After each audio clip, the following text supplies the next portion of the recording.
I noticed just passing by, there's a place, Lucky Horseshoe, it seems to have all these open mics and people dropping in, and you stick your head in there, and it's like, whoa, it's some pretty A-grade musicians, plus the locals get to mix it up. That's awesome. And that's called Lucky Horseshoe? Right, they're right there in Cortland. Oh, okay. I think I've walked by that place a couple times. There's still a lot of great places in the city, so people should not give up hope. Yeah. The drummer who played on that track we just listened to, Yes. Prairie Prince, who's played with everybody, he's out on the road. I believe now he's either doing an art project in Sicily or he's on the road with Todd Rundgren. I'm not sure, but Nice. he's an A-list guy. I got him to play on there, and he nailed it.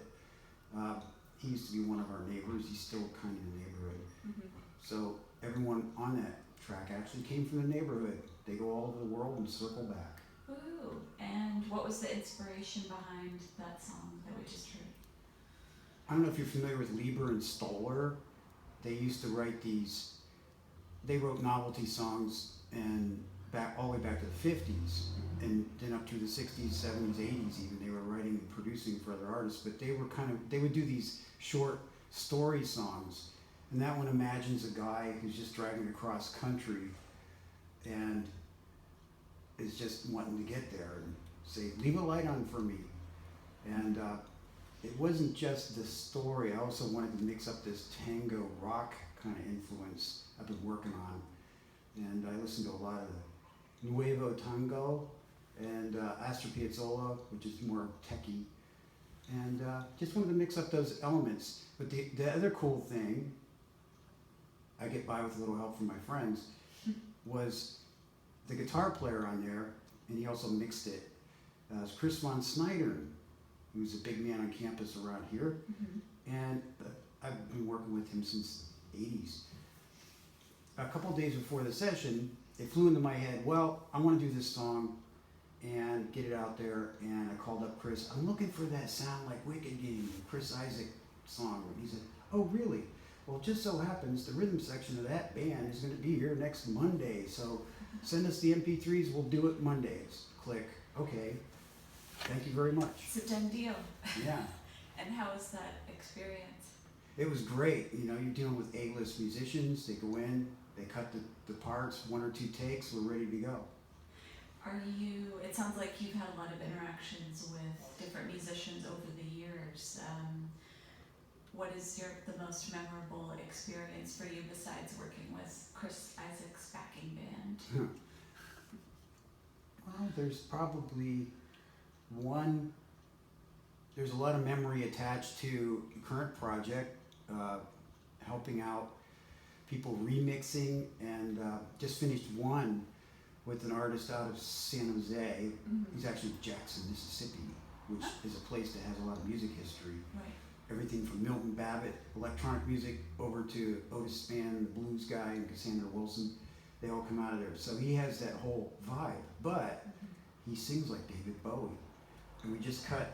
I wanted to bring some of that over here, but it wasn't handy. So his name's Peter Chauncey. He's online. You can check that out. I really enjoy his stuff.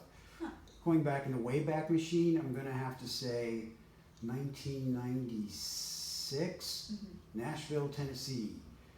I was working 2 projects at once. One was with my former colleague, friend, employer, Davy Jones, the Monkees. And we were working on solo stuff of his. It was almost finished, just one record.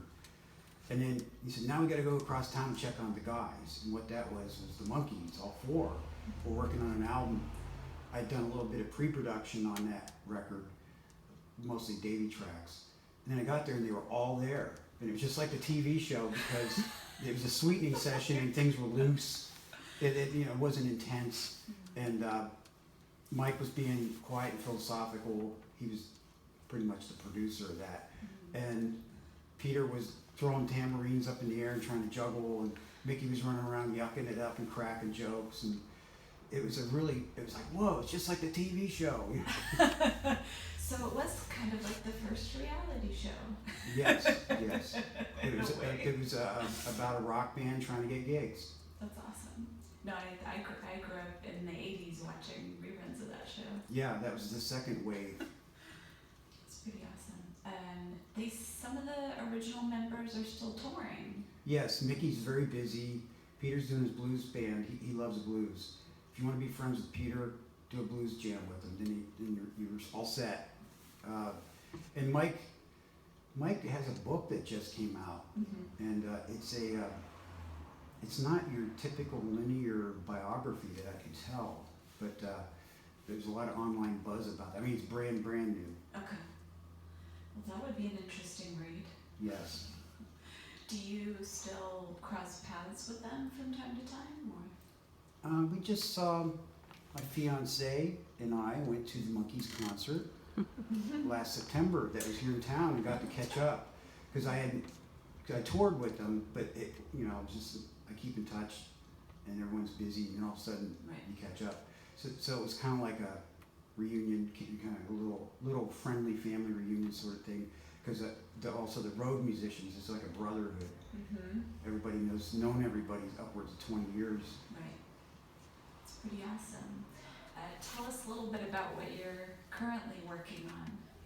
Currently, mostly producing other artists. I mentioned Peter Chauncey.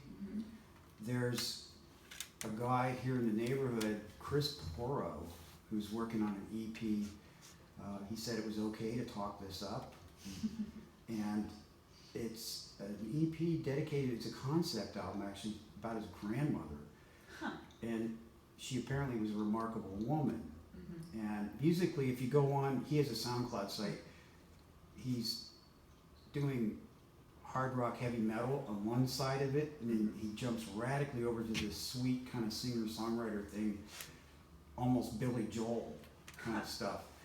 And that's the stuff we're working on, a little McCartney, Billy Joel influence on that. And that's something that's in the oven.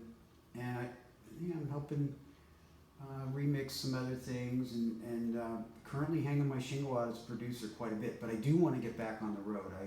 I've even thought about busking. Just get down there and just do it. Get the exercise going. Seems to be a big thing here. If you were to play a short tour, would you focus on the Bay Area, or do you like touring the West Coast in general? Anywhere really. I have my hot spots. I did the Northeast. I lived in Pennsylvania a lot of years, and so like up through Michigan, Chicago, out through back into Boston. Those were always good areas for me. Good areas meaning people were friendly, the food was good, good places to stay, the gear was good. Central Florida is a good place for me. I have a lot of contacts there. I used to live in Tampa Bay. And then around here. It's a good spot. Would you, if you were to go on tour, would it be a solo endeavor, or do you bring other musicians who are interested in going along for the ride? Well, you have to feed these people. And that can get expensive. Well, that said, I've done it different ways. I had a band in the 80s that went for about a year where it was a real band. We rehearsed down there at the farm and played Union Square and Mabuhay, all these places. And it rolled pretty well, but I think it fell apart. Combination of the usual stuff. Somebody wants to go sell motorcycles. Somebody wanted to play more of a certain style, this, that, the other. And then I think it broke down when we went to record, because only the drummer and I could keep up that pace. And the other guys probably won't mind me saying this because I ghosted all their parts and they got the credit, but and they're not even recording or anything right now. But they came out and they said, "Wow, that sounds really good, but that's not me," And I think that's kind of what ended that. But then I went into knowing a lot of really good musicians. It's quite as cohesive just to call people up, say, "Hey, I got gigs, want to play," and knowing you can nail the parts and you pad it out with covers and things that everybody knows. Then I rehearsed them, but if somebody couldn't make it, I would just dial in somebody else. I did that for a while. This is just another method. And then I went to just playing solo acoustic, and I did it differently. I didn't want to be just another white guy with an acoustic guitar. And I put more energy and showmanship into that. and people weren't expecting it, and I liked it, and it was also economical. Roger McGuinn says that. He says, I like playing by myself. You have more control. You can't yell at anybody for being late, Right. things like that. So there's benefits all different ways. But I would love the teamwork, once again, of really good musicians that are locked into it. It's not a pressure thing for money. Money's out there. Mm-hmm. Once you get things turning, the word gets out. And next thing you know, you're playing all over the place and making some money too. That's awesome. And where can people find out more about you online? I have a new website, and JohnnyJBlairMusic.com. Also, Live and Well on Facebook again, and musician page. All the usual outposts. I have SoundCloud, Reverb Nation. The SoundCloud and Reverb Nation is a pretty interesting community. There's a lot of little opportunities popping up on there.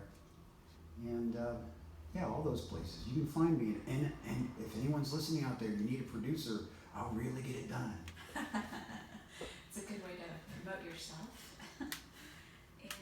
And I guess a question about when you're in producer mode, do people come to your house to record, or do you go into the studio? I much prefer studio. Houses are good. It's not worked for me for a combination of reasons. It's your domestic environment, Mm-hmm. and it's usually the people who live there do well, but it's just me. I'm not comfortable going into someone else's home unless it's a separate building or something like that, because then they got to stop and Junior's calling, or somebody left their sandwich there. Whereas a studio, there's different schedule of who gets in, the rules. Some people don't allow certain things, some people allow certain things. So studio is pretty neutral as far as that goes. You're in there just to do the music. You're not in there to like sleep on the couch. And I've been in studios where people showed up and they goes, hey, want to see my gun? Or they brought literally a van load of people and they're going to have a pizza party. Uh-huh.